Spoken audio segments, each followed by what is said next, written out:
this series that I'm starting to talk about the evolution of AI technologies, um, a lot of evolution of personalized technology, medicine, healthcare, wellness solutions.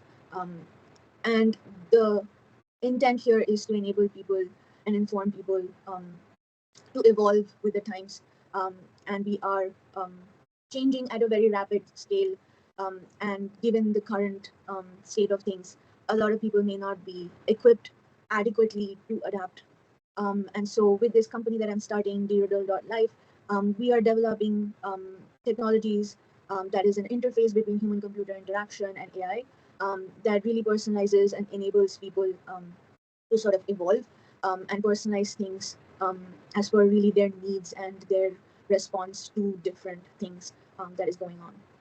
So my sort of background is in AI research as well as HCI research, as well as currently I'm doing a PhD in brain-computer interfaces, which is also looking at neurodivergence, learning from different cognitive points of view, and things like that. So this series is not particular to the products or the technologies we are building, but um, this is to get the more community involved in this conversation, um, and hopefully through that um, really understand what people are looking for from this kind of product that we are trying to develop, and so that we can serve people in the best way we can. Um, so I'll go through a little bit about my take on several things, such as technology, what life is, what success is. Um, I am sort of I can swing between being a very heavily right brain person to a left brain person. I'm a classic Gemini, and I can um, do scientific research for months on end. But then I also want to have my own farm and raise animals and plant trees, and that's all I want to do for months on end.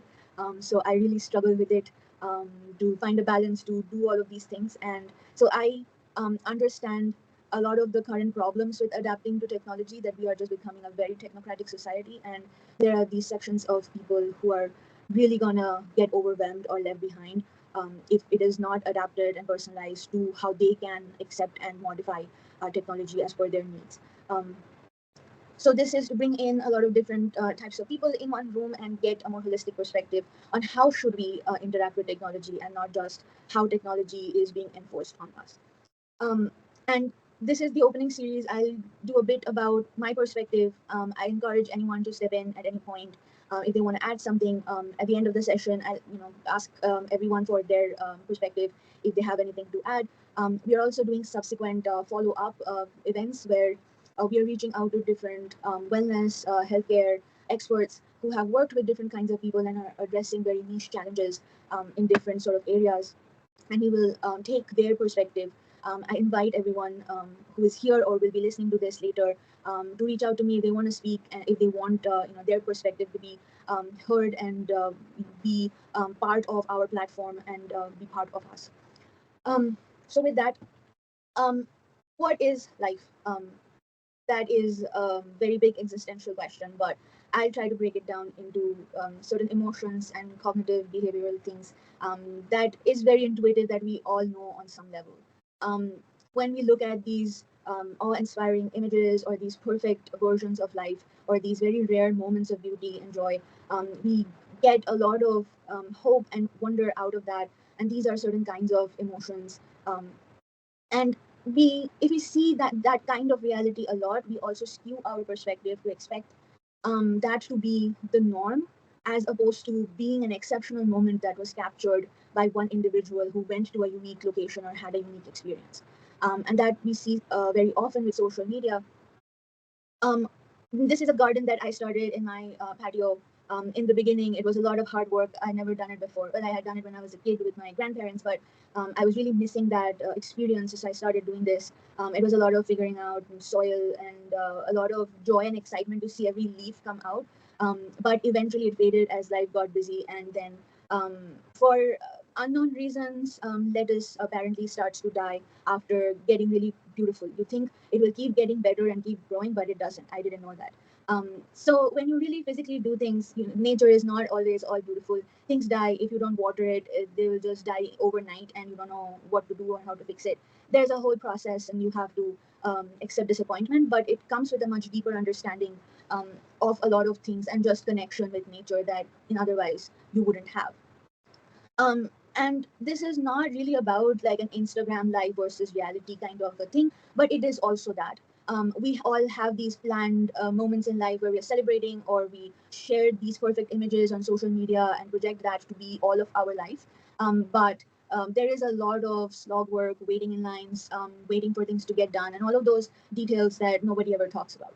Um, a lot of passion and self-care, self-improvement has real good cognitive benefits, has real well imprinted history of social standing and all of those kinds of reward factors. But the reality is that if you're living a busy life or if you're overwhelmed, if you have a number of things, folding your laundry can get overwhelming sometimes, right? So to live that life that you want to live, you also have to balance that with the right organization, to know when to stop, to know when you need something, and a plethora of issues that come with it.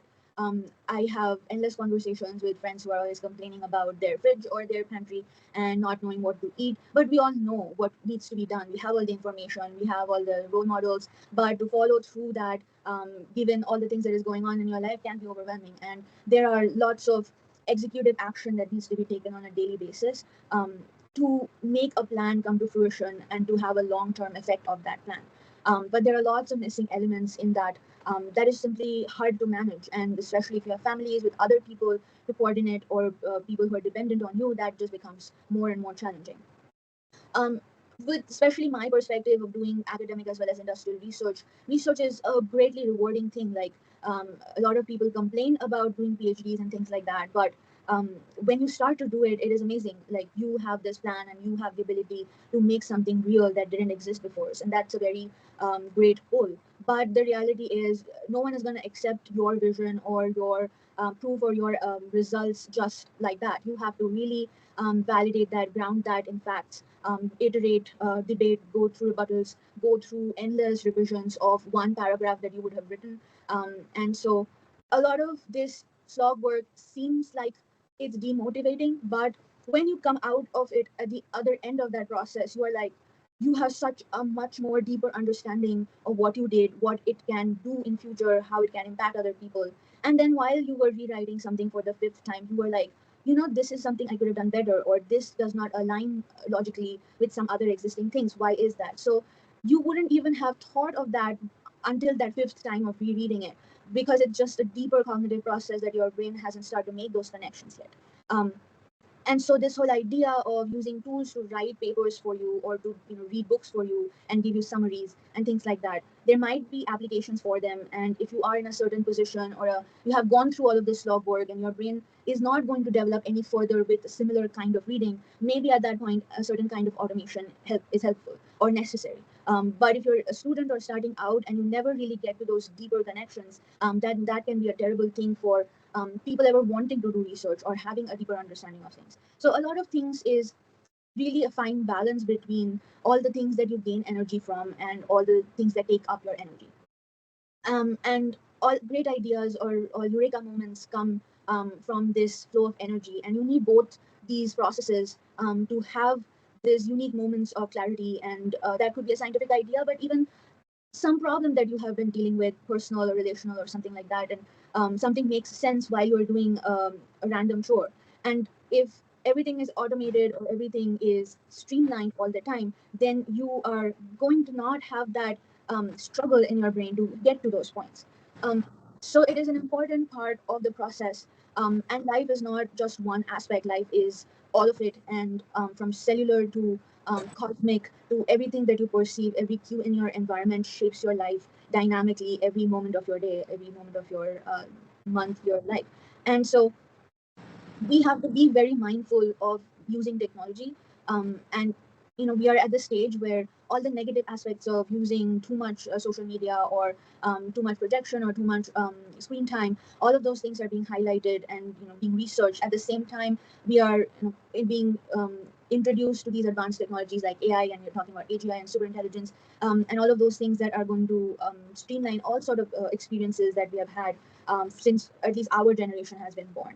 Um, and how does a person really deal with it? There is not enough precedence of this exact situation, and so everybody needs to figure that out for themselves. And also It needs to be a personalized and a coordinated action across societies, countries, and so on.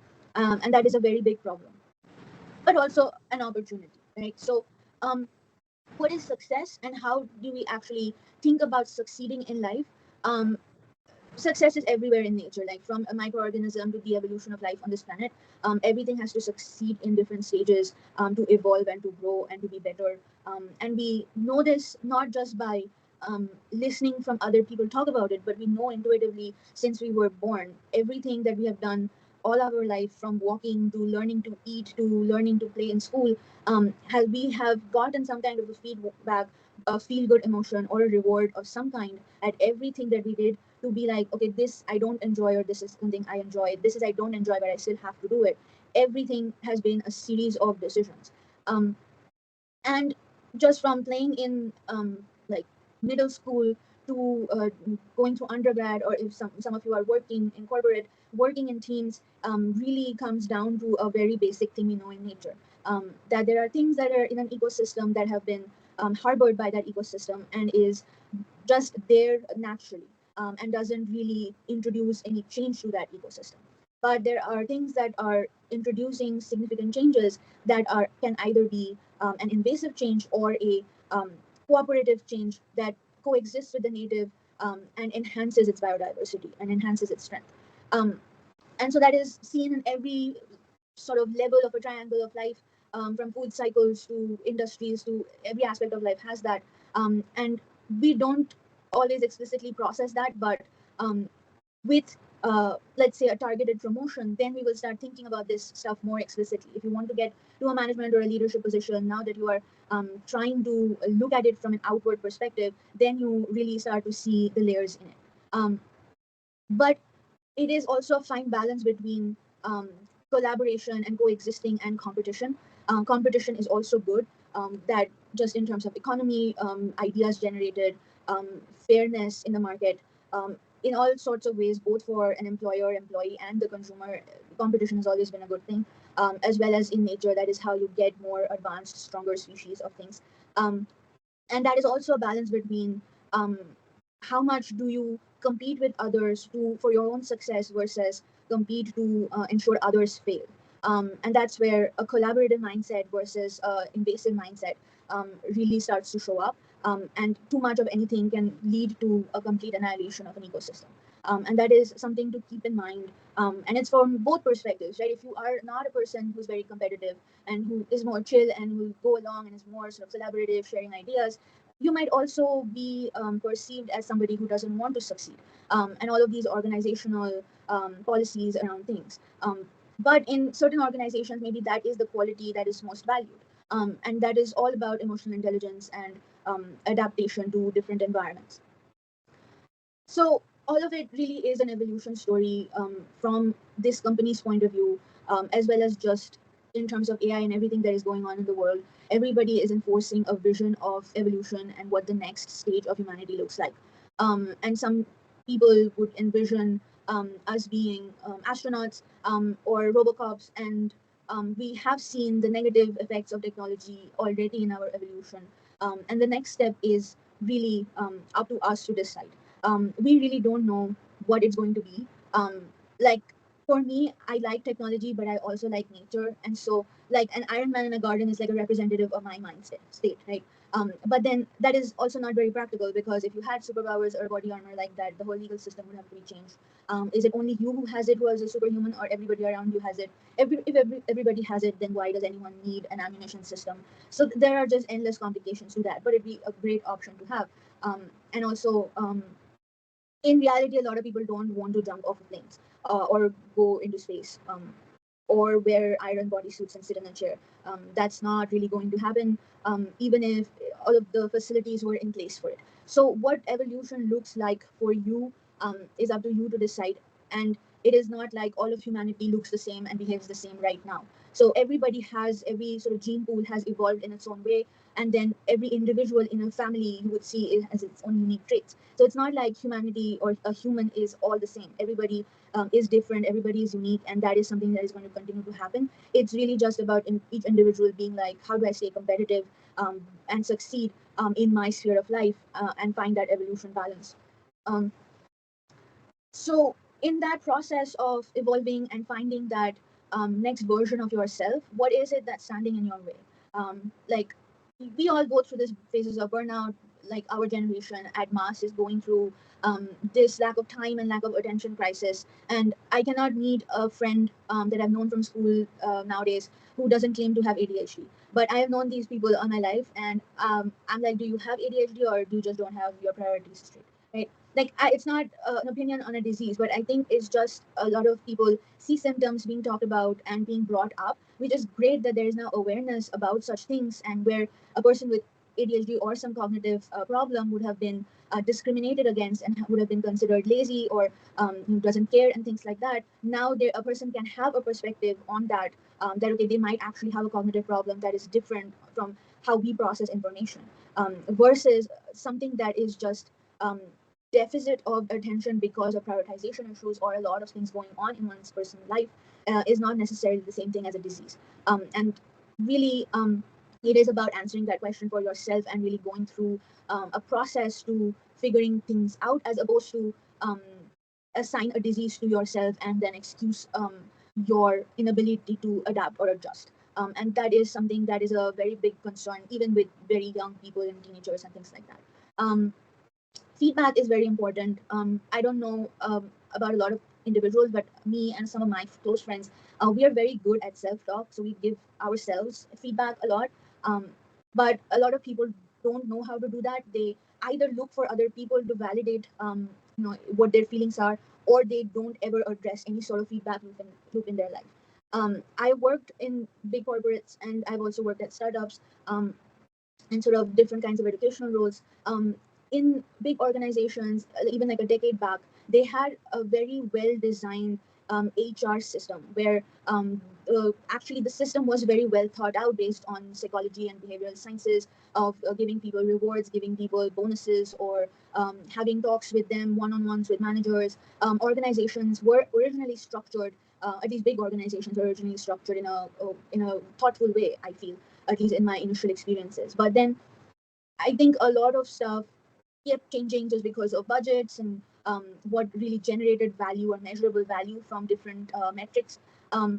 And a lot of this social media and information age gave people a false sense of connection, that all of those personal feedback moments were felt less necessary and almost less cool. That it was cooler to chat on Slack and just use emojis versus to actually sit in a room and have conversations. And I've been lucky enough to have both kinds of interactions and different sorts of management approaches in my career to know the difference. And even different sort of colleague interactions. Even a short coffee break conversation on work related but off topic thing can bring in some new perspective and an idea to a project. And that has had many times very good effects on what we were doing. And with working from home, or with just these Slack conversations, or just avoiding conversations in general, we are going to miss out on those kinds of connections more and more. And there is good reason for people to avoid certain things. It could be personal, it could be that their company culture or their team culture or even the product requirements are not in a state where that kind of communication is necessary. But once you get into the habit of something, then even when it becomes necessary, it becomes difficult to get into the habit of something different. So we all know that, and work practices and cultural practices is no different than any sleep schedule or lifestyle issue. So a lot of behavioral things also have to be practiced and managed as a skill. Um, a lot of, and I face and I've seen a lot of these issues a lot of times. Burnout and cognitive overload can happen from clutter. That can be your 10,000 tabs of browser on your desktop, or the 500 folders that you have on your opening screen, or it can just be clutter in general, in terms of thoughts, ideas, and all of those things. And in general, it is a negative word. We all associate negative emotions with it.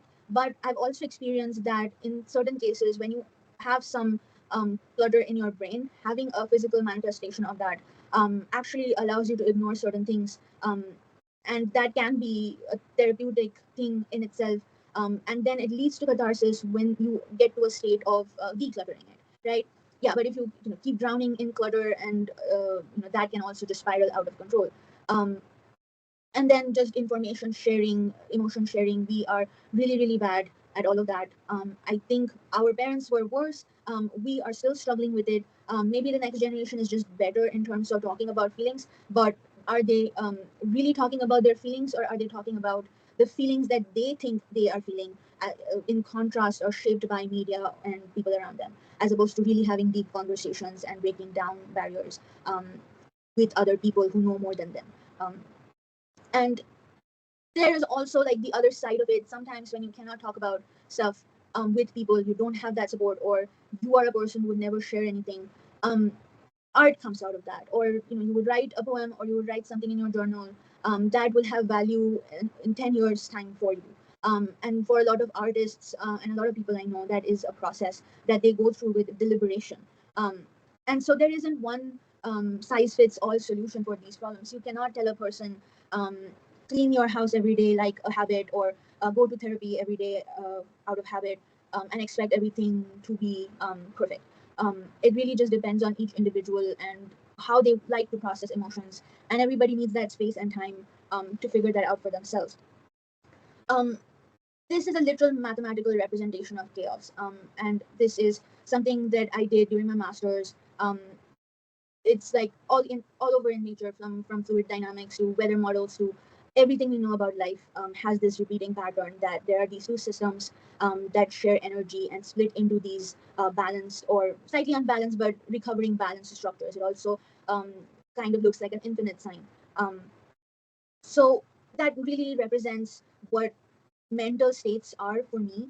Um, Chaos is not necessarily one thing or the other, and is not always a bad thing. But you really need to find a balance, and need to find that balance for what works for you. Um, and I think just controlling one side of your life while trying to flourish in the other over an entire lifetime, that's something that can also have a significant impact on your life. Um, and so this is where the current technologies and AI and all of those things can have a really negative impact. Sorry, did you have something to add? Okay. So yeah, like a lot of media and tools and automation can either amplify one aspect and suppress the other aspect. And when you are doing these repetitive things and these connections that form in the brain, that has an importance. If these tools and automation just does everything for a person, even without them ever learning it, that can have really bad effects. As well as if you are just too much of outward flow of energy into consuming and learning things, that can also have a bad effect. And so there is a significant risk, especially now, if you are not necessarily a neurotypical person, um, whose natural dispositions for energy are not the same as people around you. And we know of this from different left brain, right brain, empath, and all of those kinds of things. But even in much more subtle ways in different phases of your life, depending on if you are in a very intense project, or if you are um, doing something that requires you to put in a lot of effort and attention.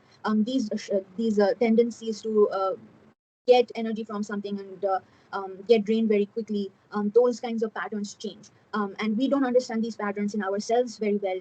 Um, and then we don't understand about the other people around us, who we might be affecting. And then technology can really aggravate this problem. Um, and maybe we can also use technology to understand the problem better, and find solutions to address it. It's not like we right now we have a lot of time to understand these things, um, and have had that kind of an opportunity in the last decade. So it could go really bad, but it is also something that we could deliberately maneuver so that we use it to our advantage and try to figure out some of these issues that is affecting us. Um, a lot of the existing applications and stuff like that. And I don't want to name names or point fingers at of misleading AI or bad effects and things like that, because everything is changing, everything is going to get better, and it's also about using technology in a mindful way from the application that you're using, not necessarily the person who created that technology to begin with. So what we could some of the potential negative impacts that we could face is that there is a lot of false feedback or misleading reward systems. So, and diet application or nutrition application, for instance, all of the images shared of food on Instagram or of menu items of restaurants on Uber Eats and all of those things, they are a perfect version of food. Um, Everything that we know about even like a carrot can really depend on where the carrot was grown, if it was organic, if it was grown in a hydroponic system, or it was largely cultivated in a big farm. Even a carrot can have many variations of nutrition. And to blanket information into saying that okay, this has so much calories or so much nutrition content just based on the kind of data that we have on the internet, and really believing that to be the accurate fact can have adverse effects, like how much oil you have put in your food. No AI application can know that or track that. But if it tells you that it's 1,000 calories or 100 calories, you are complacent. You think that you have made a good choice without even thinking about the source of materials or the quantity of ingredients and things like that. And then a lot of stuff I feel um, information, there are lots of studies, cognitive studies and stuff like that, where the brain really does not know the difference between repeated information that is passively consumed versus that is like taught or told, because our education system and how we have been trained from a young age has always been reading books and absorbing knowledge from sources of information. So we are wired to see if something we are constantly seeing in a repeated way, we just start to think of it as a fact and internalize that as reality. But you might not be a become a bodybuilder overnight just because you have seen 100 videos of that online. But your brain might start to form those beliefs that you can do certain things, and just because you can in the beginning does not mean that your body is adjusting to it, or you have the bone strength, or you have the tenacity to sustain that over long periods of time. And people who study nutrition or people who study kinesiology and all of those aspects of science, they have that kind of background to interpret and understand and test things that you might not. And right now, with the use of different apps and stuff like that, people are starting to go away from experts and to these reinforced ideas, and that can also have a lot of negative impacts. Um, so it is a lot of challenges and a lot of false information, but there is also an opportunity to offload some of the book smart remembering of facts kind of workflows to actually now focusing on emotional intelligence and building connections, building leadership skills, understanding how things should be designed, how things should be used as opposed to just logging the actual building of something. So those are also the opportunities, but things really have to be mindfully designed and thought out on an individual level as well as from an organizational point of view. Um, and when like all of these people talk about opportunities that AI will bring, it can be hard for some people to really bring that into a tangible scale. That when they especially see job cuts or things like that. But in the long run, yes, there are lots of opportunities. So much of life is actually undocumented, and most of that undocumented stuff is not on the internet. Even with the tera giga million bytes of data that might be there. For example, mushrooms, there are estimated to be 11 million types of them, whereas we have only um, documented 500,000 of them. And out of that, 700 are known to have medicinal properties. Especially like in the current state, mushrooms are being used for growing organic plastics, for different kinds of adaptogens, based drinks, energy drinks, and so many different medicinal aspects are coming out of that. Imagine like there like 10 million possibilities of those kinds of things out there just from one source of species of things that we know about. And it's just in the last 10 years, it has been established, or it is being established, that appendix has a very important role in the human body, and it is not a vestigial organ. And I am still coming to terms with that idea, just because when I was young, every time I had a stomach ache, a doctor would try to recommend that it's an appendix problem and that that should be operated on. And thank God that my mother resisted that idea. But I know a lot of my friends who had gone through similar experiences, um, and it actually could be very crucial for like a gut-brain coordination. And so there is so much false information, things that we thought we knew, that is being constantly challenged and changed. And we can now look into things deeper, faster, and then also have our own experiences be accounted in that fact. Before, a scientific discovery meant like a study on 1,000 people on average, whereas every single person has a very different genetic makeup, different experiences, and every single factor, from what kind of training you had, if you had a musical training or something like that, where you did something repetitively or things like that. The brain can sort of mask many things, and I look at a lot of brain data, EEG data, and papers and stuff like that, and your brain can override many functionalities and prioritize things very differently, even if it is working exactly the same as the other person. So a lot of cognitive diseases, a lot of effects of mental health on physical health, those things are extremely personal, and we are just scratching the surface of what that kind of personalization can do. And there is just so much opportunity there, but also that should really be driven by each individual. Um, they have to be comfortable with their data being processed. They should be in control. They should understand something before sharing that kind of intimate details about their being, right? Because it's much more than just physical body. So with this platform, we are trying to sort of weave together different aspects of technology, personalization, lifestyle aspects, and try to enable people to sort of shape this for themselves. I am going to send out emails to everyone who attended, as well as registered for this event, to sign up for a customization sort of framework. And you can go over there and sort of go through these psychometric evaluations, and then have your design interaction.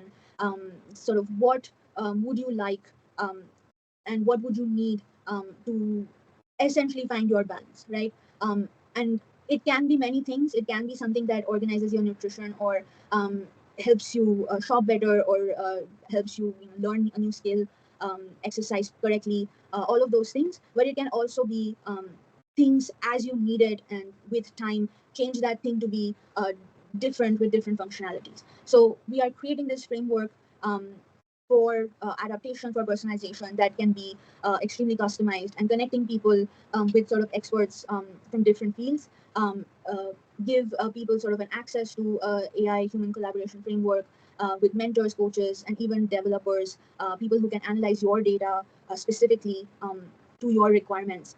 So even if you're trying to monetize some hobby or some thing that you are trying to discover, if you want to find a person who is an expert in a field, and you would like to partner with or collaborate with, but still want to keep your information or your IP secure, we are trying to facilitate those kinds of interactions. And so, if you have requirements or ideas, please fill out that form or reach out to me, and I would love to have that discussion, and really enable people to actually do some of these things that AI can do on top of their existing work, or help them transition into a career, or to find a new passion and things like that. I am really driven in helping people to evolve with the technologies that I am building. It is also my responsibility to enable people to use the technologies I'm developing in the correct way. So with that, I open the discussion with anyone, to anyone who might have something to add, or questions, or anything they would like for us to do in future.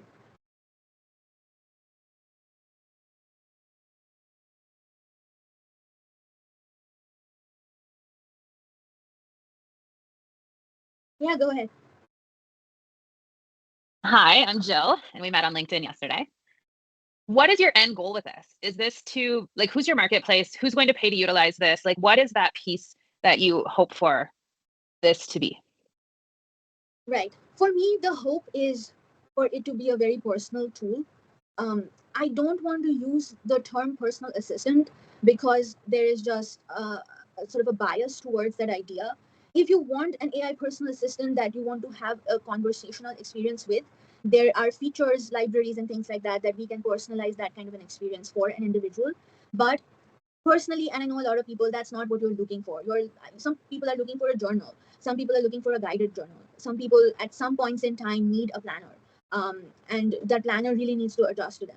So this is, from my end, is a very personalizable personal assistant, and it can change and be whatever you need to be as you change, um, and just really enable you to find balance and find new interests, new knowledge areas, and even be able to create something. Like, you have an idea for a composition, but you don't have musical training, and that happens to a lot of people, right? Like, they will start making a song in their head, but then they have no idea actually how to make that into a composition.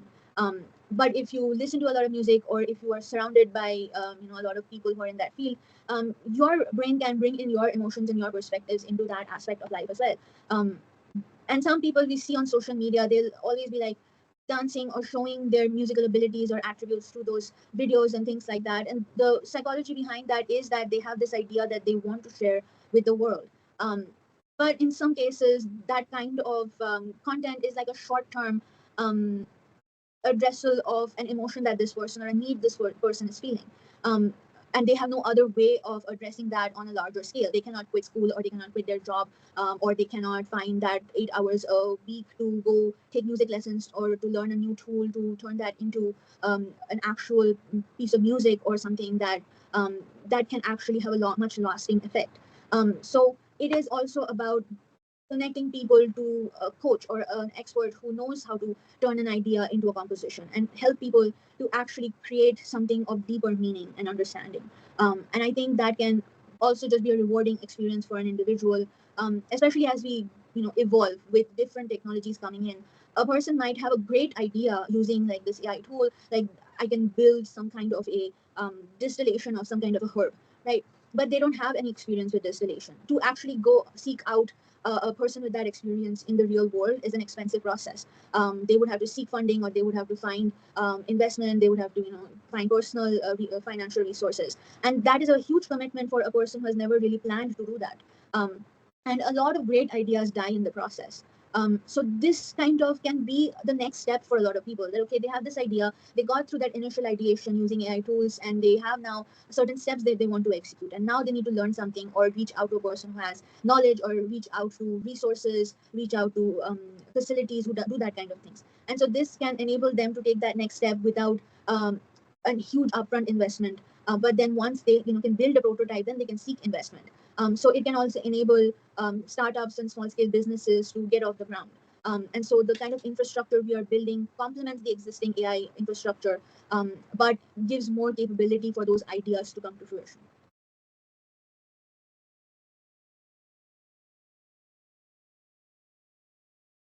So does the user pay for it? I'm still a little confused. Like, are you looking at a membership-based, subscription-based piece for it? Yes, so there would be a base subscription to some of the tools, like some of the AI workflows, some of the other base like planners and lifestyle management applications. So there'd be a base subscription fee for all of those kinds of applications. Then there can be certain add-ons. So if you need something more specific to like a nutrition tracker for, like, let's say you have diabetes and you have a specific problem, there can be add-on features for getting those modules in there.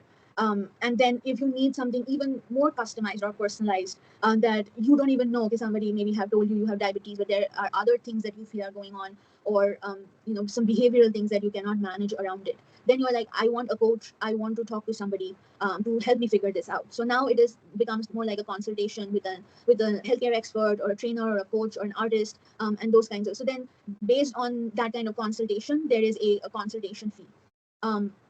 Now that also has different sort of modules. We are building and customizing things as we go, but generally the idea is, if it is a one-on-one session, then it's really about individuals, of how much fees they expect, or what that framework is. But then they could also be like, I have this kind of an idea, I need experts, but I don't know what kind of an expert I need. And that is then something that we on the platform, we manage, that we take that requirement and figure out who are the experts to bring in. And then we will be like, okay, what is your budget for this kind of a project? And then we will design the allocation of fees or consultations according to a person's budget. And so different functionalities, different complexities of problems that you are looking to solve, different kinds of experts that you're trying to look for advice from, everything is kind of like an add-on feature. So is this going to be also available as a white label piece? Can you clarify that question a little bit? Yeah, so with a lot of technology softwares that I come across as an entrepreneur, with a client base, with a market, with the methodology that I have, people have developed the infrastructure, the AI, the programs, and then you can put your business on it and it just operates in the background. So the white label is the front facing, but you own the technology. Right. So you mean the infrastructure that we are building will we out white label our services? Yeah, as a product. Hmm. I'm not sure about that yet. We haven't thought about it. But potentially, like if there is a very niche area that another company has very domain expertise on, but they can leverage the infrastructure that we are building to serve their IP and only their very domain specific things, then potentially. Um, but it is more of an individual focused approach. And a lot of the customizations and things like that we will be building and we will be developing the infrastructure around is also very individual driven. So we prioritize information security and all of those kinds of insights that people are sharing with us or not sharing with us, right? So we have to think about a lot of policies around that kind of stuff, right? Like if someone wants a very specialized healthcare application and they actually value our insights on, let's say, diabetes patients, we would have to specifically think about the information we have and the information that they need and the information the end user is willing to share. And so we would have to really look at it from case by case specific and ensure that we are comfortable with just from an end user point of view for that kind of an integration. That came up at another healthcare pitch that I was at, was the ethics piece of that conversation in between, and what is the risk of the information given and what the person does with it. And that was what closed one of the projects, was the inability to manage that. So I'm just parking that. Thanks. Yeah, those are great questions. Thank you.